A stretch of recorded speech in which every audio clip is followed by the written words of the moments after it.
Commission meeting of March 26, 2025. The roll call, please. Oh, sorry, my pen's not here. Patty Nephew, Yes, here. Bob Wilkinson, Here? Bill Ridley, Here. Robin Kabase. Here. And Amanda Tweedale is absent. Please stand for the pledge of allegiance. Pledge allegiance to the flag of the United States of America, and to the republic for which it stands, one nation, under God, indivisible, with liberty and justice for all. Public comment, 3-minute limit. What? Is that us? Oh, okay. You got something to say? Oh, we're up already, all right.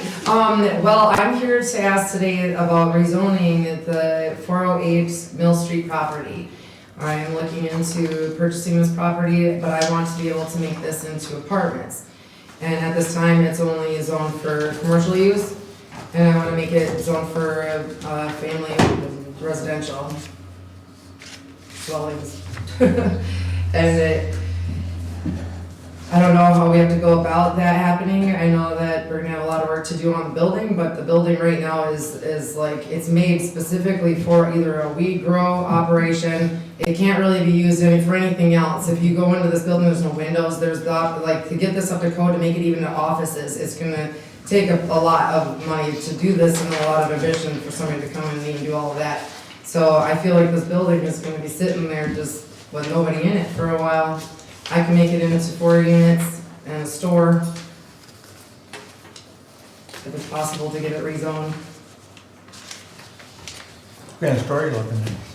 Well, we are actually, we've been in business 19 years as a coffee house out in Bay Mills, Michigan. And due to certain circumstances, we are now shutting that down. And my mom is from Munising.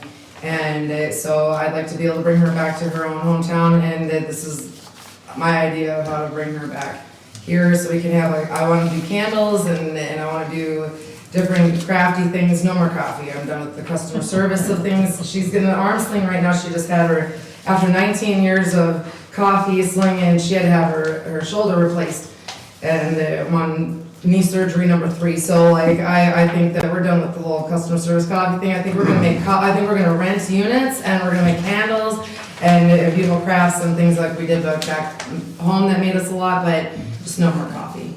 Especially since you guys got our competition would be deep here, and around the corner you got 2 other places.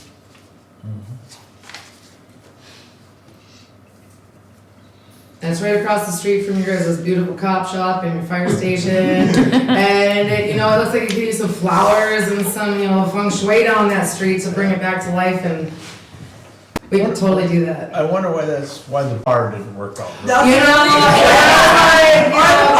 pot shop. And I'm like, and so if you can look at that building and realize that this building isn't gonna be really much good for anything in those aspects anymore, so. I think the bar worked pretty good. I think Donna was just ready for retirement. Yeah, Yeah? she wants out of it. And at this point in time too, the front building that was the bar restaurant has already been renovated into what we are gonna just like, it's literally all ready to just like open the door, you throw stuff up on the shelves and it's ready to go. I mean, they left all the countertops, they left all of the wood structure and stuff. I just have to knock down one wall and boom. But all the kitchen stuff and everything that you think would be in there for a restaurant isn't even in there anymore. So even if it was to be a restaurant, it'd have to get a new hood and all the other stuff going for all of that again. But after years of food and beverage stuff like that, I'm done with it. She never had deep fryers or anything like No. that. I don't think she did. Yeah, it doesn't stink in there at all. And that's Gretel, I Wasn't think, that tight? Yeah. It was only ever a basic kitchen hood vent, and it was microwaved foods and Oh, nice. oven pizza, Yeah. Basically use the water and the huh? Yeah, Right across from exactly. the coffee shop. So you wanna make it into 4 apartments, is that what you Yeah, right now it's made into 4, they're identical rooms. All of them are already got an HVAC system put into them. They all have, basically it's like an open canvas when you walk in there. They're all 29 by 19. We're planning on taking down all the metal paneling and stuff and putting up the drywall. we talked to, Joe Silk. Silk, and he pointed us in the direction of coming and talking to you first, because we went to him about coding, and then what we would need to, because we know we're gonna have to put in a sprinkler system, there's a lot of things that have to go into building into, residential. So, we wanted to go get that list from him, but he said this is our first step first, is to see if we might be able to even get it zoned, because right now, as it stands, it's not zoned for this. Right, are we, should I make a motion to open discussion on it, or do we just talk about it? So we have no action item for this one, so we left it for public comment. And if this is something you guys as a commission would like to make movement on, direction from you guys to actually officially put it on the agenda with a proposed modification to the use table in section 557 of zoning ordinance would be the next step. Okay, yeah, I don't wanna do that, I just wanna talk about it. Well, this is a stipulation to us. And the sale, because right now we are, we're in the middle of negotiations on the sale, but before the sale can even like go any further at this point in time, it stands on this, because I won't be able to take that building if I can't make it into something that's gonna be profitable to me. Right. You wanna make these into long-term rentals? These will be for long-term rentals. There's also a smaller unit on the bottom floor of the main building that I was like, and I know windows have to be put in, I know that about all the stipulations and stuff, but I'd like to have maybe an Airbnb unit to have people coming in and that one as an income also, and then it would be for rentals, for long-term rentals, and then the storefront, which would be Kathy's Candles and crafts. So you want 4 long-term and 1, And one half for Airbnb, yes. Plus And- the store that's already there. Plus the store that's, yeah, the shop will be our main shop. So, commercial, I mean, in the commercial zone, it's hard because ground floor residential is not allowed, but. That's what we were told. But it's interesting because employee living quarters are allowed. So could that be apartments for, does it have to be employees of the facility that it's located in? Correct. That's a condition? It has to be in common ownership with a business, so, like a restaurant owner can own another parcel that has multiple, dwelling units in it for their employees, as long as they're under the common ownership and common employment. Okay, got it. Are we talking going from commercial to what zoning area? It would be residential dwellings. Adding in residential dwellings. Yeah, we But can't it's commercial spot zone at this property. It's commercial, that's fine. Well, right down the street too, there is already another apartment. Yeah, there's an apartment building within like a half a block. block away. There's an apartment, a big apartment building. They are on the commercial right, there. I know where it's at. Okay. Exactly where it's at. That's one thing too, they're gonna be living there. They're gonna take you. For the time being, for at least the next few years, until we can buy a property and build a house of some sort here in Munising, and we're gonna be living there, because right now we're like, my father is divorcing my mom, and it's all crazy, I don't think but. you should tell us this, because. But that's why we're moving here, and it's like, so we'll be living there in the building. We'll be living there in the dwelling, and so this is something like, we're gonna build a business and live there as well. Yeah, I mean, I would personally love to see apartments there. I will try to brainstorm a mechanism to help you. I mean, we can't spot zone property. That's, unfortunately, we can't just take one property and rezone it. So I'll just show you our zoning map. I'm sure you're familiar with it. So it's in this commercial district right here. So, I mean, the closest residential is residential 1. I mean, it's hard because we would either have to amend the commercial zoning table to allow ground. Yeah. Close. Or, I mean, because if we. Well, if we were gonna do something like that and we were gonna wait for you to do it, would this be like a long process, or is it gonna be, like, it's pending on the sale right now because that's what we're hearing? Yeah, so I think at this point, we would have to take a look at amending the combined use chart Yeah. for the commercial district as a whole. You couldn't just do a conditional use permit for that?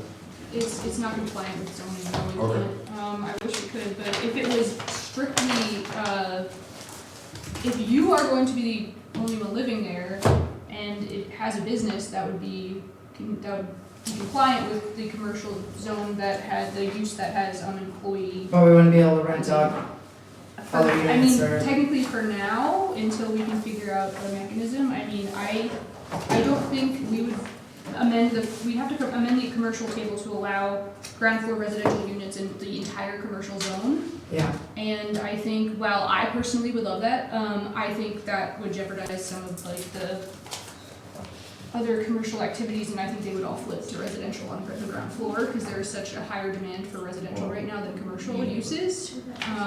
And it. so that would turn out like what, just amending that one building for this or whatnot, would it have to go through and then the whole entire thing, which would make everybody's else. But if that was the case, and then it would amend that and making it, anybody that was going to make a property into a rental property would have to go about all the same coding and all of the same upgrades and things that we're going through right now, and I make sure you that's an impossible thing for most families. To have to add in all of what's gonna have to be for fire safety and everything that's on those codes. Normal families here in Munising are not gonna be able to flip a small unit in their basement and have all that up to code. Just out of curiosity, there's a dentist office that's for sale right next to that building. That bottom floor is an apartment, and it has been for as long as I've known. And then you got the other apartment complex there, so I guess I'm confused how the one building on the street isn't involved in that whole housing area. Okay, yeah, apparently those are grandfathered in, and they, Thank which you. is, sucks, I'm sorry. Because there was one in the basement of the Dentist office? dentist's office, but there was also one in the basement of the laundromat. Right, yep. And I believe that's an Airbnb below it. I mean, No. But all of those units are considered now non-conforming uses because they're grandfathered in as of 2023. Oh, Well, wouldn't we still have to have some type of drawing or whatever, and where parking would be laid out? Because if you're gonna have 4 apartments in there, you have to have parking, Plus a business. plus He- business. There's parking for 14 vehicles, that was something that they had to do when it was a grow operation. So there's 14 parking spaces in the parking lot, and I've been looking at this for over 2 months, and like, it's I like, understand, I understand, I'm not saying that there isn't, yeah, but I'm saying that we don't have it, yeah, we have to see it. sure, yeah, so you'd like, different specs and different things, like on the property line system? Yeah, So certainly, to yeah. facilitate from the sounds of it, the planning commission and city commission would have to go through the amendment process to the combined use table and the relevant section of the zoning ordinance to permit the multi-family residential dwellings in the commercial district as a whole. And it would be the planning commission and city commission that would need to decide what level of review, special land use, which is the highest level of review, conditional land use, which is moderate, and then that permitted land use, which is what we call a simple napkin drawing, but doesn't require any in-depth drawings. So there would have to be that amendment process and then the application process. And the application process will be determined by the amendment if the planning commission and city commission were to move that way. So we can make a suggestion to the city commission? What does the planning, I think it's a good idea. What does the planning commission, what do we have to approve or not approve or say we want to do something to send it to the city commission? So you guys would need to essentially have it as an agenda item and have our city attorney review the intent of what the planning commission would like to do. From the sounds of it, would be amending the combined use table to reflect multifamily dwelling in that district, depending on, like I said, do you want to have it a special land use permit, a conditional land use permit, and then from there, the city attorney makes a determination of what applicable section needs to be amended, and you guys would make a motion recommending that that modification happen, and then it goes to the amendment process of the city commission, which is a first reading of the amendment, and then public hearing, second reading at the following meeting, and then publication and adoption. That sounds like it takes a long time, is that good, is that like a lot? I don't think it would take that long. It'd be about 3 months from start to finish. Well, that's not bad, and in my mind, I was like, that's like 5 years. My thought on it is that that's where we should go. You will never get it passed by moving it to a residential. I No. believe that you have to leave it in the commercial, because otherwise you're spot zoning by just putting this one property in the commercial district as residential. I think there is a mechanism to move it into the apartments, like you say, and to begin with, it has to get on the agenda first, not just through public comment. Okay, And I think we can move it forward from there. okay, so we're thinking maybe like if we start this today, then like in the next 3 months, we'd know something else that was, Well, you guys are only the last Wednesday of every month, Right. right, so, okay, that another month would So go you by. would have Okay. a month to April. get it May. situated. You know, and I'm not opposed to having A special meeting. a special meeting in a couple weeks either. Well, I know the people that want us to buy it are wanting us to Yeah, they buy Oh, it. I'm sure. Oh, yeah. That's no question. Yes, they are. We have a commission meeting, what is it, the 2nd? Yes. So next Wednesday, city commission, but we would have to have our attorney review everything, because any Correct. amendment goes to the attorney. Right. He's gone until next week on vacation for spring break. Okay. So it would most likely be something for the planning commission, probably the earliest is like the 11th of April. But we can get it on the agenda for April 23rd for action at your level. And then from there would be a first reading of the commission on the 7th of May, and then a public hearing and adoption on the 19th of May. Okay. Is So that's only, yeah, so that's not, so, can I make a motion that we have a special meeting on the 11th? So Does that- I'm not gonna does that get take to a the motion? 11th, just because I don't know what our attorney's schedule is.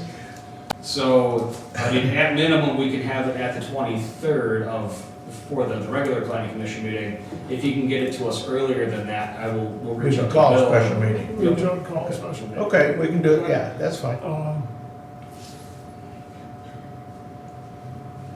I don't want you leaving here thinking that you lost. No. oh no, I heard you say maybe, and I'm already like, all right, I'm taking that to the heart here. Right. Yeah. Is very much in favor of it. Yeah, And then you guys don't need to make a motion, Lisa and I can reach out to Bill and give him the rundown. And then we'll leave it open-ended, so you guys at your next meeting, whether it be a special meeting or a regular meeting, Okay. can essentially fill in the blank of what type of level of review, special land use, conditional land use. Or just permit, it won't be, just be able to be permitted, will it?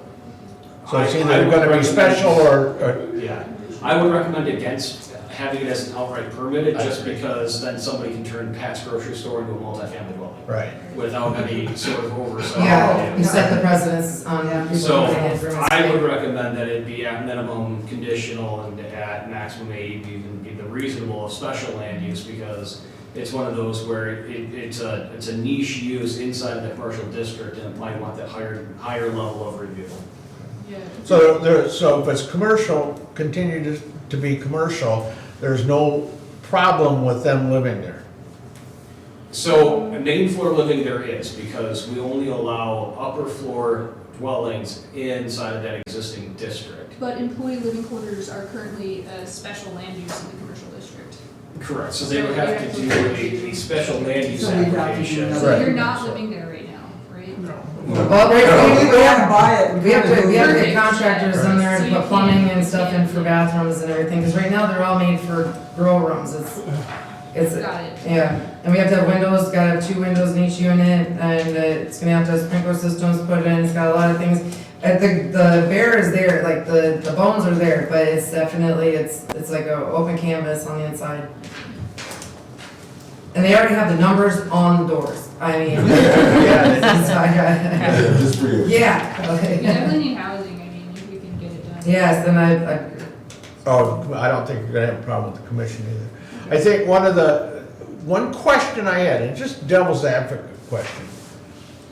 You're saying you're gonna live there for, what, 3-4 years, whatever, till you can find a house and everything? Are we gonna have a problem with them vacating those premises, going to houses, and then wanting to rent those to apartments? But we wouldn't, in that case, we wouldn't get it, because the supplemental income of the other units, plus the Airbnb, plus our store is what we're gonna be pouring a lot of money into this to make it into residential units, so I gotta make enough money to be able to So at the point in time where we are getting, you know, we're looking at 4 units in Airbnb to make the income that's gonna pay for this building. Our Airbnb, Yeah, but you're living in, We're gonna be living in in the two of them until, for the next few years until we can start getting the Right, ball well, my rolling. question is, after you build, let's say you build a house, Yeah, in 3 years, you move out of those apartments, are you gonna wanna rent those apartments Yeah. for income? Right.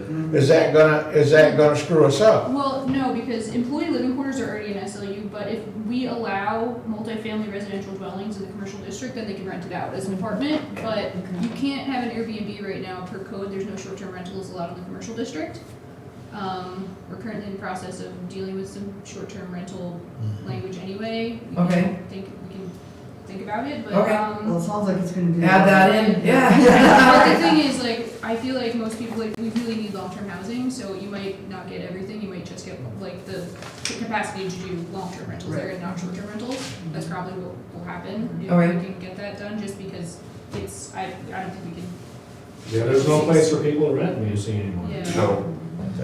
And there's a lot of nurses and stuff around here. Oh, yeah, You know, I see there's, there's like- people that are driving 100 miles just to come to work. Yeah. So I guess for me, myself, down, you know, throwing it out to you guys down the road, you're gonna need, I think we're gonna have some kind of a drawing. We're gonna have some showing parking, some showing what, Yep, I agree. what, you know, and you're gonna be jumping through hoops with fire marshal and all the other stuff, so, you know, Yep. understand that, so. Well, we're gonna be going after, you know, even after this meeting here and knowing that you're gonna be pushing forward in hopes that we're gonna do this, I wanna go get the coding stuff from Joe, and then, Billy's already got a contractor lined up that maybe can go in there and give us a guesstimate on what we're looking at here as far as the changes that are gonna have to be made. And at that time, we'll give you guys all the list of that stuff, plus all of the specs of the, you know, the ground area and the parking. Yeah, anything you can get us. Yep. Oh, yeah, That and we, then you drawings know, by that that we point can in take time, to the I'll city draw something up. commission, you know. Yeah, I'll draw something up about Yeah. like how we want, like small kitchen areas and bathroom and different things. We had already brought somebody in there to talk about doing plumbing, and it's an easy changeover because they have water systems going to all the different rooms already. HVAC in all the rooms already. I mean, this thing is pretty much, it's an open canvas ready to go for apartments, but you're gonna have to bust out some windows and Yeah. if bring it up we- to code for a residential. So if it goes forward into the commercial district as a special land use, then you have to come back to us and show us all your plans and Yep. everything at that time. Yep, So that's, yeah. so we're looking at that probably in about 30 days then, or? That's. Well, whenever these guys say they're gonna be ready, we'll be ready. Yeah, So if you're looking on the 11th, we'll bring that stuff Yeah. in. Yeah, if we can get the attorney, whenever he comes back, if he can review stuff, so we can, you know, we can call it a quick special meeting, it's not a big Yeah, deal. we won't be able to accept an application until the ordinance is, that any amendment is finalized. So Right. that's after the adoption process, after all the meetings, after the publication, because it's 10 days after publication it takes effect. So it would be late May before we can do any sort of application review. And then in Article 5 of our zoning ordinance, it goes over the site plan review, special land use permit, and conditional land use permits. And if you want to take a look and see what our requirements are going to be, because essentially what we're going to be looking at is parking requirements, exterior requirements.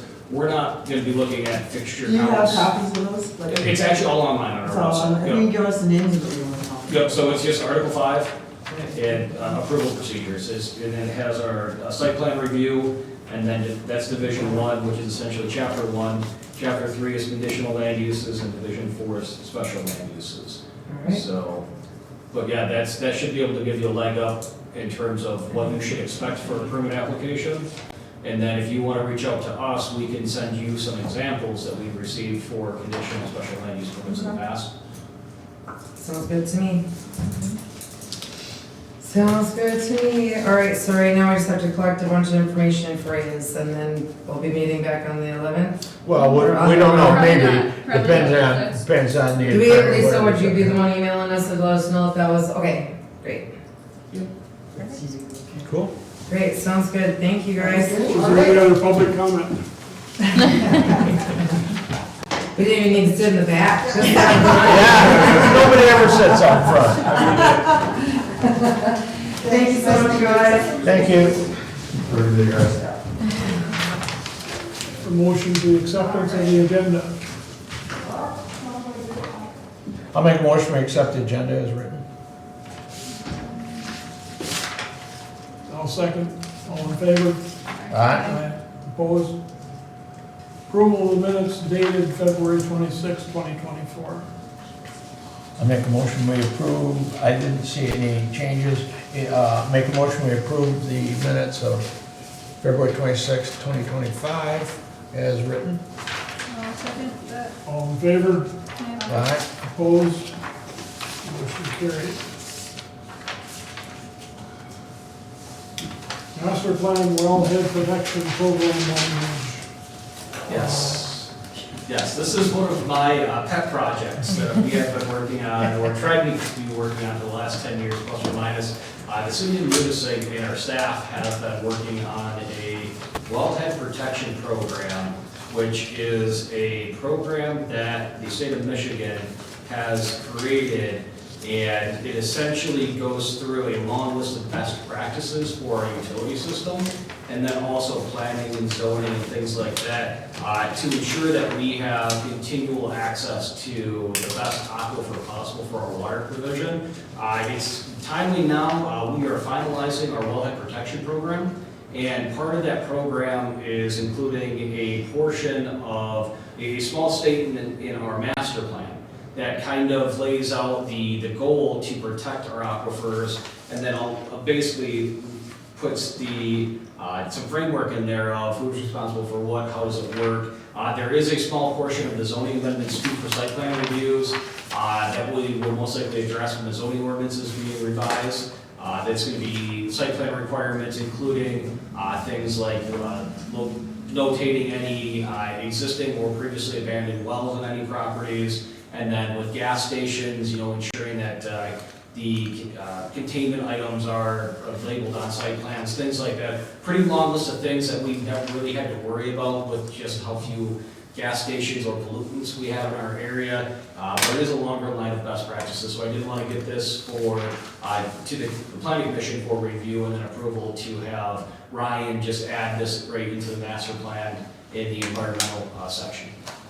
So that's really what we need, is to have Ryan add this. Yes. That's about it. Yep. So, okay. So, and as he sees fit, so it will allow him to adjust as necessary to make it cohesive with the other items in the plan, and maybe even tie some of the action items that are at the end of the master plan to the specific wellhead protection program language. We need to make a motion to accept this or move it into, Yeah, we would like it just so we can tell the state next month when we go for their review that we've already been moving on it. Okay. Well, I'll make the motion that we move this to Ryan, or to the master plan. I'll second. Any other discussion? All in favor? Aye. Opposed? Motion carried. Short-term rental moratorium discussion, Robin's letter. Sure, so I will, can we read this, or did you all read it already, or? I've read it already a couple of times. Okay,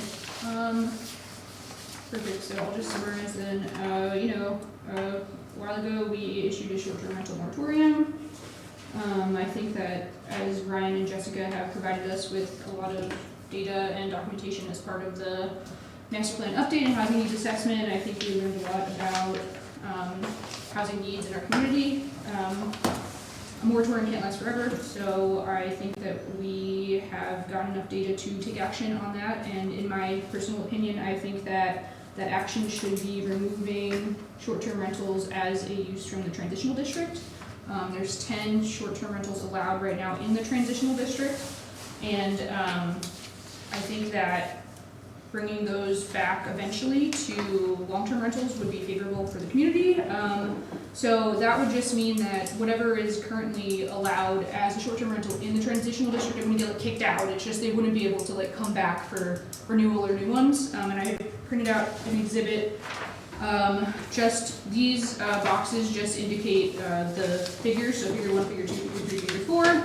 Just, these are basically the bulk of the transitional district and their aerials, and I just want to show that though the transitional district is technically a buffer between, like, let's say, different commercial districts and the residential district, like the residential core of our city, it is predominantly residential in nature, and it is directly, proximate to our schools, our high school and our elementary schools. So having short-term rentals surrounding those uses that are inherently like residential in nature, I think is not favorable for our community. It's where some of the larger houses in town are, where families could be renting, families with children, and I feel like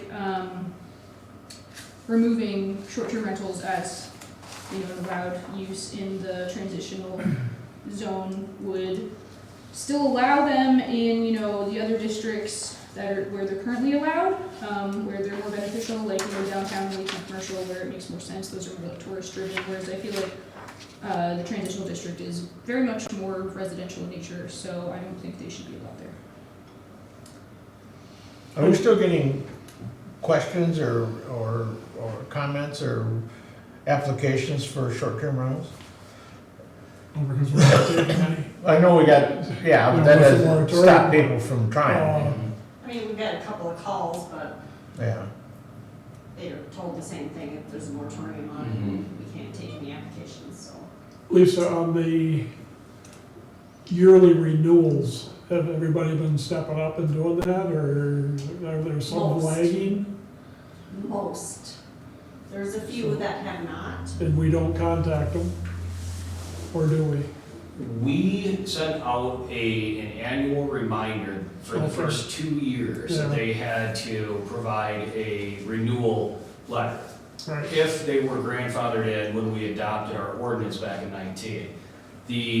Anybody that has applied for a conditional land use since then essentially had a copy of the ordinance and had to essentially review the ordinance requirements too since then as well. So I think we had Bill Ramsey was one, And we had Pete. and Pete Lakequest, and then we've got another one with Todd DeYoung, who is, Tracy, oh, yep, and then there was one up, Tracy DeJohn, up on, the Carberry's old house, up on Cedar and Prospect. That So, is no longer allowed there. yep, Right. so, Highland one. yep, so, but really, I wouldn't say we've had more calls than normal. I mean, anytime a house comes up for sale in Munising, we usually get a handful of calls of people who haven't even looked at our ordinance and just, we're looking at the property, this is the address, what do we have to do to do short-term rental? But it's not about the moratorium or applications, it's more so just our general contacts, I would say. Yeah, but, and over this summer, Lisa, you provided us with a list of the short-term rentals in all the districts. So it does look like the 10 allowed rentals, short-term rentals in the transitional district are currently full. So those are full right now, and I think if we disallowed them, they wouldn't be able to renew, so they'd have to go to long-term housing. Or Yeah. housing. Or residential housing. Right. They,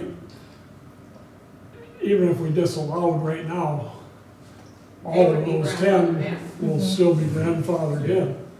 Even if they were sold to somebody else, they would still be grandfathered. But it's only Whoever- every 2 years, right? No, And then they have to renew no. it. No, Forever. if they, on an annual basis, if they supply a letter of intent to retain the ability to use it, they have the ability to use it. It's if they let us know that they're no longer using, which we've had one or two, or. 2 Or consecutive they, years. or they fail to do for- anything about it. Yes, over 2 consecutive years, because it was the whole thing where they were gonna tie up properties in the transitional district, use them for owner lived in or long-term tenants, but just maintain the use permit to be able to sell it as a potential income property.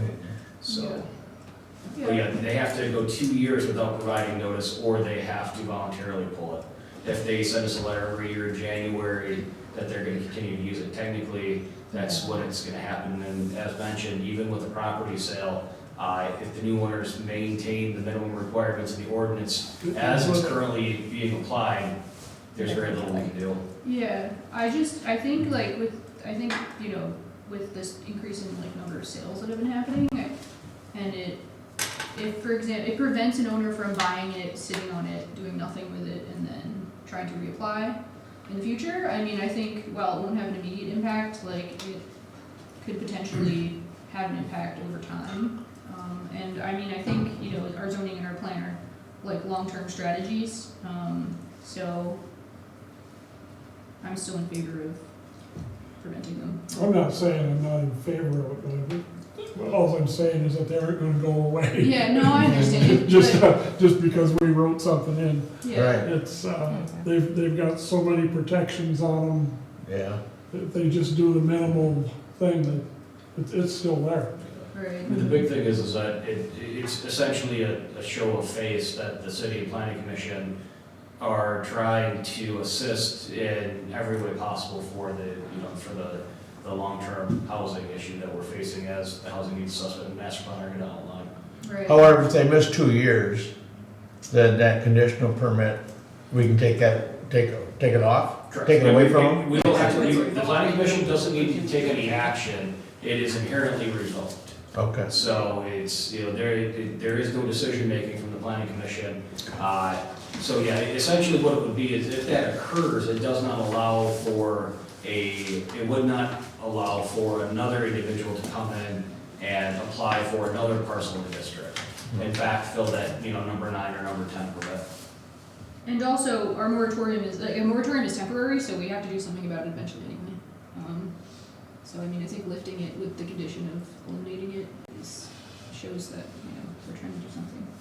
I mean, another option you as a planning commission have is kind of what we did last time, was that the planning commission said, yeah, we're going through the process of doing all of these planning updates, but at that time, the planning commission didn't want to wait until we got through the zoning ordinance and got through the master plan process. So at that point, the planning commission put together a standalone amendment to the zoning ordinance that amended the short-term rental use and kind of allowed that to predate the zoning update that occurred a couple of years later. That's an option that you as a planning commission have to, you know, if you think you're prepared at this point with the information from the housing needs assessment and even the draft form to make movement on maybe outlining a new short-term rental ordinance, that's something you guys can definitely do as well and address more than just a transitional district.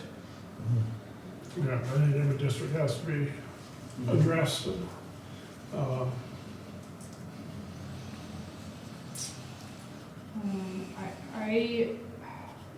While I personally, you know, would love to see no short-term rentals anywhere, I think that we do have a city that is, you know, tourist-driven in nature, and I think allowing them in the downtown district seems to make sense to me. I mean, from what I've heard, and I don't know, I would love to, I touched on this briefly in my letter, I've been told that our hotels fill up faster than anywhere else in the state of Michigan, and that there are some weeks in the summer where, like, all the hotels are full.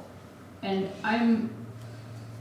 it's not that I have a hard time believing that, but there are so many hotels between here and Wetmore and, like, just everywhere. I mean, Christmas, for all of them to be filled and to require capacity via short-term rental is, like, mind-blowing to me, but I mean, I know it's, like, millions of visitors.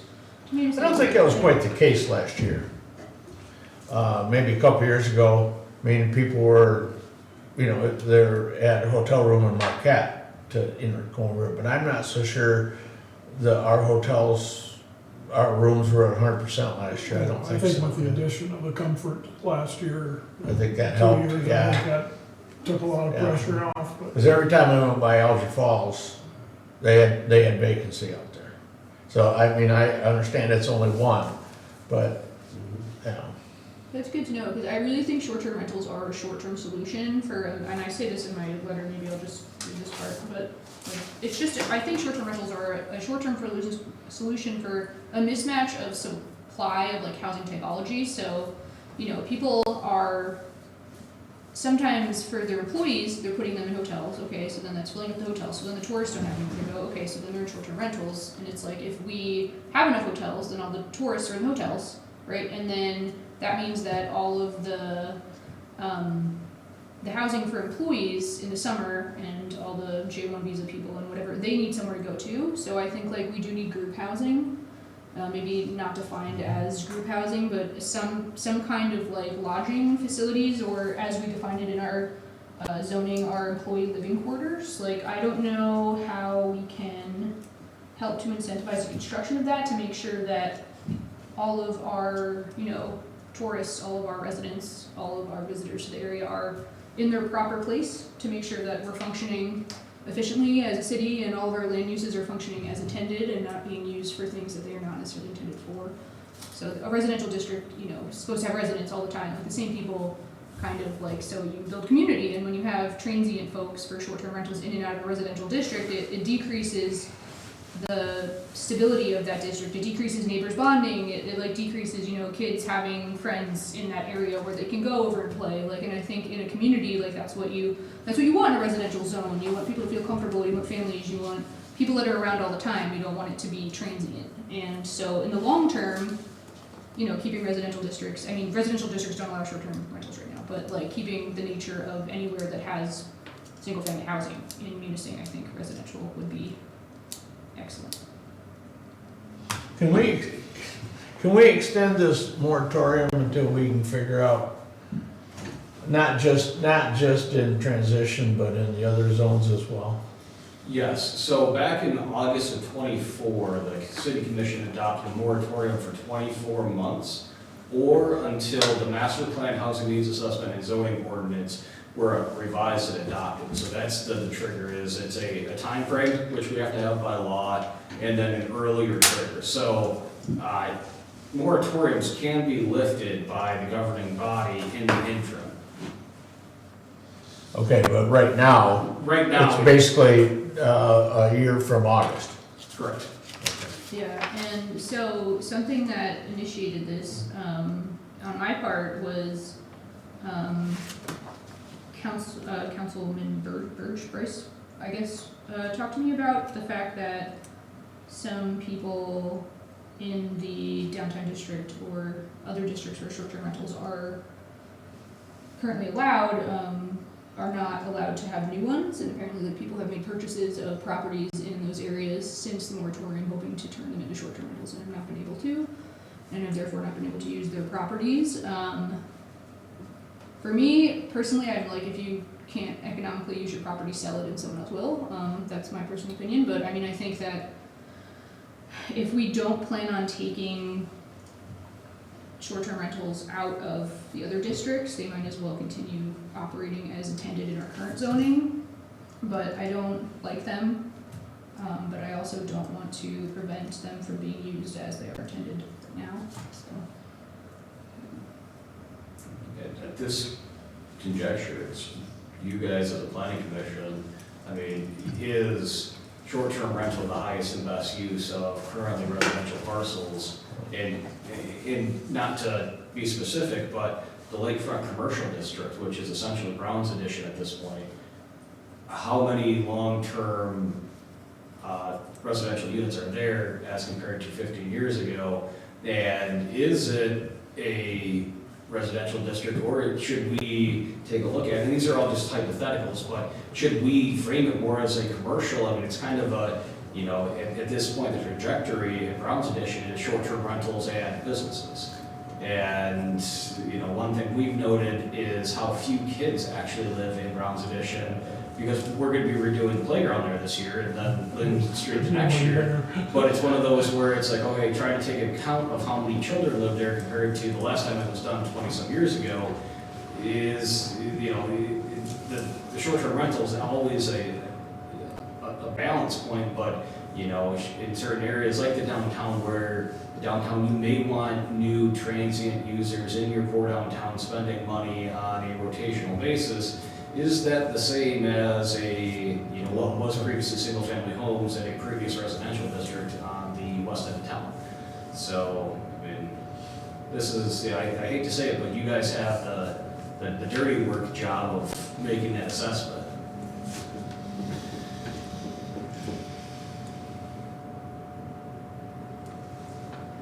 I mean, if you guys would like, for the next planning commission agenda, we can have short-term rental ordinance on the agenda, and if you guys want us to give an updated list of where we're at with. I was just thinking the same thing. I was trying to figure out how I was gonna, because I don't know how many are in lakefront commercial, this and that. If you could put that together and put this on the agenda, then we can kind of look and see what and then kind of go from there. Yeah. We have a, more than a year here, which I don't think we're gonna need, to look at this. What I can also do is I don't necessarily think I can do it for the downtown because there's multiple family units in the upstairs, but I think I can probably go through and pick out how many existing single-family dwelling units are in the transitional and lakefront commercial districts, and Yeah. use find a ratio of how many, long-term versus short-term, are in certain districts. So granted, the three that we allow it in. So transitional, lakefront, commercial, and downtown. Right. Downtown's a little, as I said, harder because I'm not sure if there's 3 or 4 units in this building or that building, or how many are long-term rentals. Because Right. it's more of a seasonal shift, but. Yeah, so like the ratio of single-family homes, we'll call it, to like upper story Correct. residences. Yep. Yeah, that would be helpful for me. We don't need a motion to add it to the agenda, No. because there's no decision on it. And from this discussion, it sounds like the planning commission would like to at least contemplate taking action on, at minimum, the transitional, but at the same time, do the due diligence on the other districts to see if it's an appropriate time to address all of them. That, and if you guys are able to, and want to put together a short-term rental specific ordinance like what we did in 2019, where it's, a 4-page standalone amendment, what we can do, or what you guys can do when you go to update your zoning ordinance is just you basically include it word for word and not have to address it when you do your zoning ordinance in 26 or early 27. Right. So.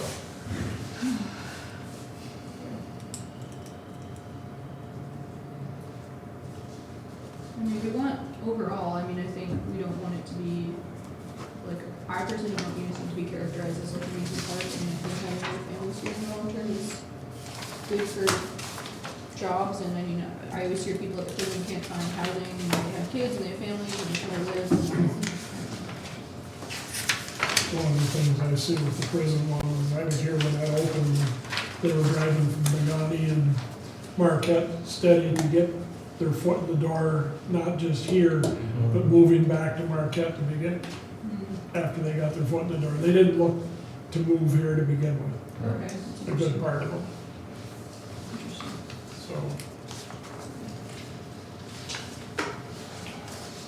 Moving to old business, housing needs assessment discussion. Ryan didn't have anything in addition. The only comment I have is I did follow up with him and clarified the comments at the last meeting, and then provided him the input we discussed from my end. And essentially, it focused on some of the goals and objectives, also outlining specifically that certain areas are probably going to require partnerships with nonprofits like Community Action, Elgin Marquette, and other financial partners like MISHDA and CDBG grants. But I think it was only 5 or 6 comments like that. So hopefully they're able to have a final draft. Would you guys like to have him come one more time with a final draft, or would you guys want him to go right to the city commission? Because one of the items is that I've asked him to give a presentation to the city commission with his findings, kind of what they did a couple of weeks ago, but in a formal manner with the final document. How different, I think it was pretty robust when he presented it to us. I can't imagine it having changed that much. I don't want to waste his time or your time. I just as soon see it, we'll just go to the city commission and see what Yeah. the feeling is on it. Yeah. And then We'll email him tomorrow and start writing him up a date for his presentation. We mean you. Me. Me. So I gotta sit there another presentation, The audit wasn't fun enough. Yeah, that's right. A little bit. city managers report. Did include the last couple meetings of reports. Only big thing that's changed is there's some legislative items coming down from the state that might increase some of our street funding, but really pretty run-of-the-mill stuff at this point. Zoning administrators report. Nothing? Okey-dokey. Nothing? Round table. The only thing I would say is I would like to commend Devin and the staff. The audit was terrific. I didn't get a chance to say it at the meeting. Yeah, he said it all. He said, you guys have done a great job, except for one little minor thing, I don't even know what it was. But, yeah, I'd just like to say, great job. Thank you. Yeah, our one minor thing was that we have too much money. Yeah, And we yeah, have to better protect it in banks. So that's a problem that we're not used to having. yeah, and that was a good problem. I just wanted to add that. Thank you, Bob. I guess, the only other thing I can see on these capital projects that I don't see anything here on is the boat landing, The boat launch? boat launch. Yes, so we are just waiting for spring to get here. Giroux is the subcontractor in the Midwest, and they have all of their equipment already on site. Essentially just waiting for site conditions to improve enough to get the subcontractor back in there working. So we still have a June 15th substantial completion date on this project, and then we are finalizing our application for phase 2, which is the actual in-water launch and dock extensions, and that will be made to the state this week. Because I heard quite a bit on it, Yeah. and it's, they completely dropped it. They're not gonna do the damn thing. I said, well, yeah, there's something being done, so take that rumor out of play.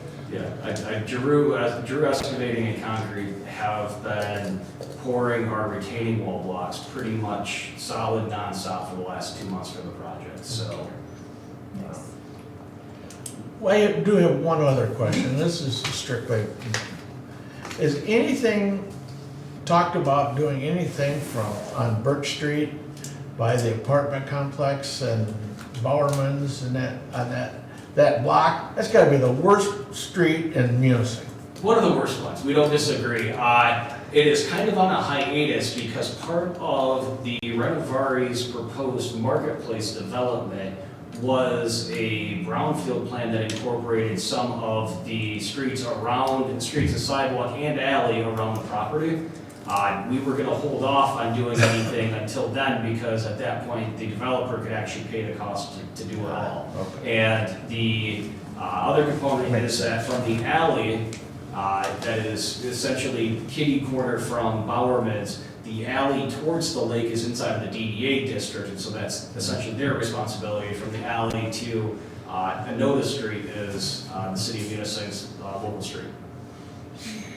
So, Yeah, it makes sense to wait. but yes, we are doing Cemetery Hill, Grand Avenue or Grand Street, which is the last pre-1980s road we have in the city, and the 3 to 600 block of Superior this year. Or hopefully the quotes are at the commission meeting next Wednesday for review and award. Since I brought Renovar up again, where do we stand with them? We have heard nothing new in the last couple months, so. On either site? No, we met with the county, land bank, and the Brownfield Authority, and there's a subcommittee that's been put together to meet and discuss anything with updates. We were meeting on almost a monthly basis, but haven't met since November of this past year. We received an email 2 weeks ago, but all it was a summary of everything that had already occurred, so. What's your feeling, dead in the water? Never dead in the water is the It's on life support. one thing I can say about the developers is that they are tenacious. And it has become evident that they are still on the extremely rural learning curve of how to do developments in extremely rural, comparatively depressed areas where places like Benton Harbor or Ypsilanti, where they're currently functioning, probably have a little bit different development environment and demand. With us, to my knowledge, they have our project and then one in Marquette Township behind the Goodwill in the works, and it seems like both of them are, as slow as they may be going, are at least still being worked on. I mean, I can't put words in the developer's mouth, but I do know that they are still paying attention to grant funding and brownfields, and they still have buried pools and involved, so.